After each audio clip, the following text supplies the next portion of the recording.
বিদেশি পিস্তল ও গুলিসহ মেহেরপুরের গাংনী উপজেলার লক্ষ্মীনারায়ণপুর ধলাগ্রাম থেকে লালটু বিশ্বাস নামে একজনকে আটক করেছে যৌথ বাহিনী। শুক্রবার 11 এপ্রিল সকালে লালটু নিজ বাড়িতে এই অভিযান চালানো হয়। আটক লালটু বিশ্বাস ধলাগ্রামের আক্কাস আলীর ছেলে।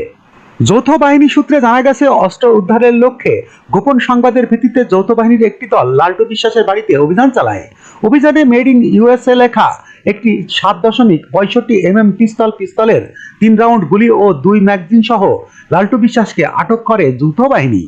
অস্ত্র আইনে মামলা দায়েরের লক্ষ্যে সকালে লালটু বিশ্বাসকে অস্ত্রসহ গাংনী থানায় প্রেরণ করা হয়েছে। গাংনী থানার ওসি বনি ইসরাইল বলেন, লালটু বিশ্বাসের নামে থানায় মামলা দায়ের করে আজই মেহেরপুর আদালতে সোপর্দ করা হয়েছে।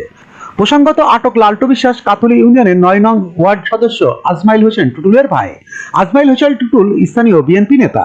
গত বছরের 17 নভেম্বর টুটুলকে নিজ বাড়ি থেকে একটি 1 শুটার, বন্দুকের 2টি কার্তুজ, ত্রাণের কম্বল, সরকারি কৃষি প্রণোদনার বীজ, সার ও কয়েকটি সেলাই মেশিন সহ আটক করেছিল যৌথ বাহিনী। বেশ কিছুদিন হাজতবাসের পর বর্তমানে জামিনে রয়েছে টুটুল। ASBD 24 সত্য প্রকাশে প্রতিশ্রুতিবদ্ধ। চ্যানেলটি সাবস্ক্রাইব করুন।